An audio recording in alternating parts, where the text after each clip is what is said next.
Shabbat Shalom, everybody. Rabbi Stephen Epstein, Rav Shmuel, with this week's Devar Torah for Parsha Chayei Sara, the life of Sarah.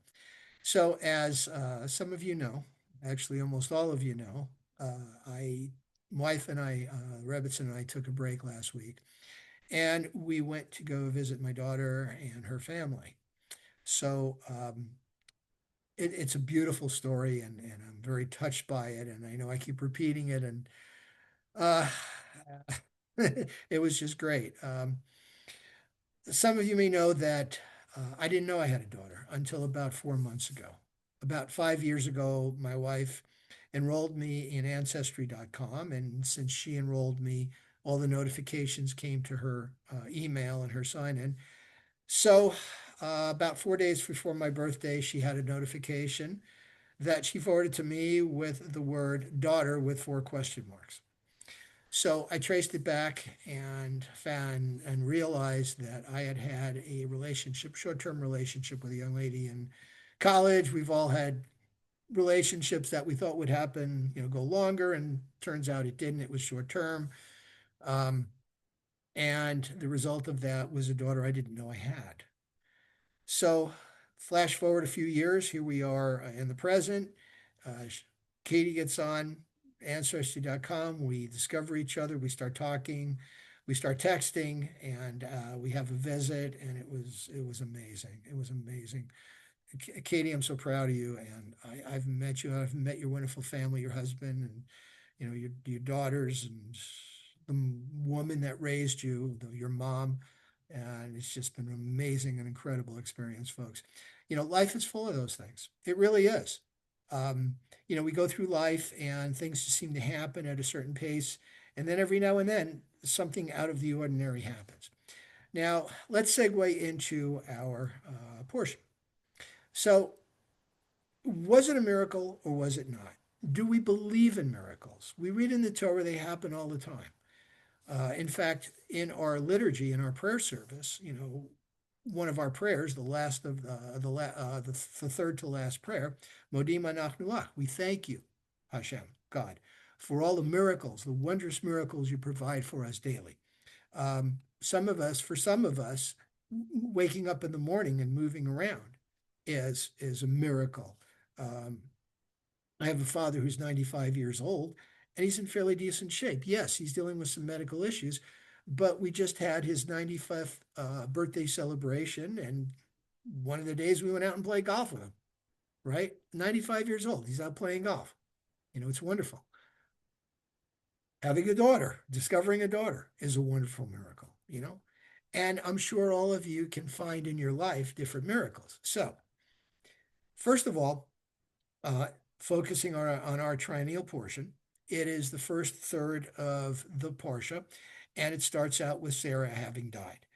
And the Parsha goes on to discuss how Abraham's first priority was to find her a sepulcher, a suitable burial place in the cave of Machpelah. And without thinking, he coughs up the money that these people tell him it is. And in modern times, we look at it and say, wow, that was a lot of money, but Abraham didn't care. And it talks about dignity and integrity. So now Abraham has a son, Isaac, and we want to continue the lineage. We want to continue Lador Vador, generation to generation, this wonderful thing that we now call Judaism, this wonderful thing that respects people, that prioritizes integrity and doing the right thing, whether you want to or not. How many of us have had times in our life when our emotions got the best of us and we said, you know what? Throw caution to the wind. I'm going to do whatever. And then maybe something gets a hold of us and we decide, that's not the right way to go. Because what does negativity do? It just reinforces and it promotes more and more negativity. And next thing you know, you're stuck in a rut. So, what Judaism teaches us is this integrity of stopping. Don't follow your heart or your eyes, but just go ahead and do the right thing. And Abraham's right thing was to find a suitable place for his wife, no matter how much it costs. And now we have to find a suitable wife for his son Isaac that's going to continue this beautiful heritage, this beautiful culture that we're now developing. So he enlists his manservant. And even though it doesn't tell us who that person is, it doesn't name him, we know it's Eliezer. Eliezer is basically his chief of staff. Eliezer, according to the Midrash, is also somebody who is a convert. He's a proselyte. He's somebody that Abraham discovered. Maybe he was a slave, maybe he wasn't.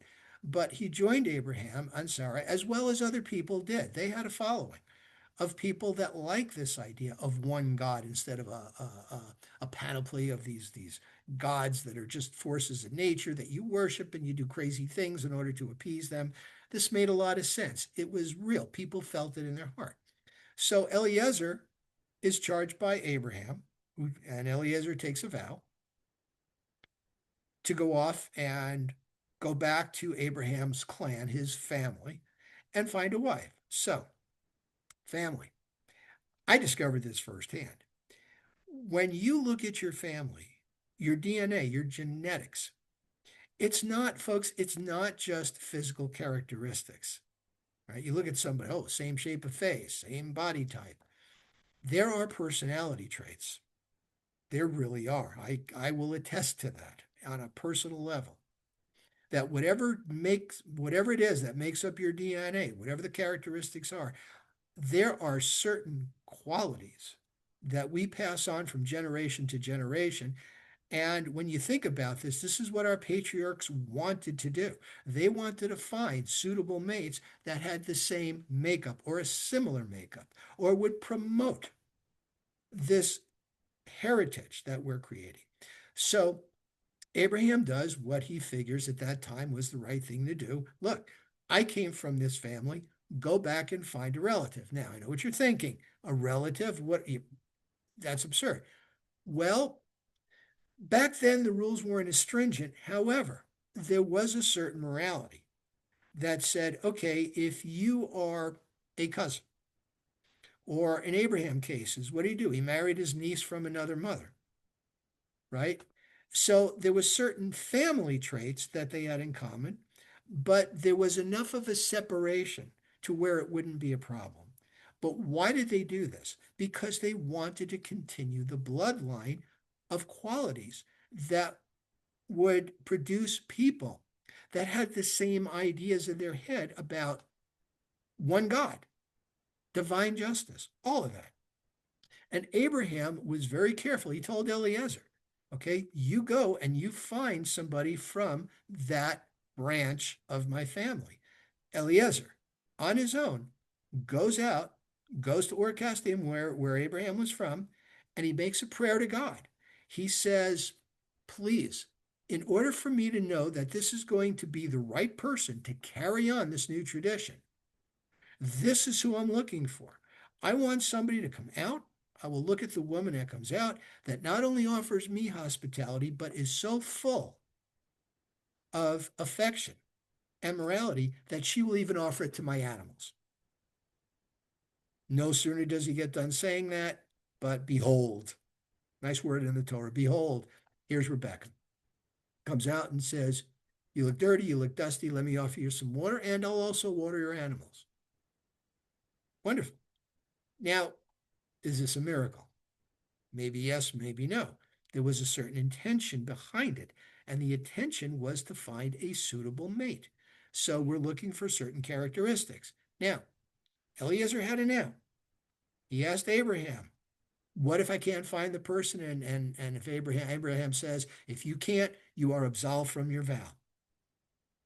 And Eliezer, on his own, was intent on finding the right person. We have intent. So, was it a miracle that he found Rebecca, or was it his determination to live out, to be a part of this heritage that we've created, this culture, this religion, this idea that there is one justice loving God, this compassionate God that wants to rule over us, that wants us to do his work of spreading compassion and magnanimity throughout his children. Interesting. Eliezer had that faith. We all need to have that faith. We all need to hold it in our hearts that things are going to work out. I didn't really get into the legitimization of the anti-Semitism that's going on in our world. But you know what? Let me make a brief comment about that right now. These people stuck by their guns. They stuck by they had the resolve, they have the perseverance to continue with this heritage, even in the face of adversity, which we've seen as we explore the rest of Genesis. And we should think of that. Now, you don't put yourself in harm's way, but we do take precautions and we do want to stick to our heritage and our culture because it's important that this beauty continues throughout the next few generations. Okay, so enough of that. Thank you so much for listening. Shabbat Shalom, and hope to see you in services very soon.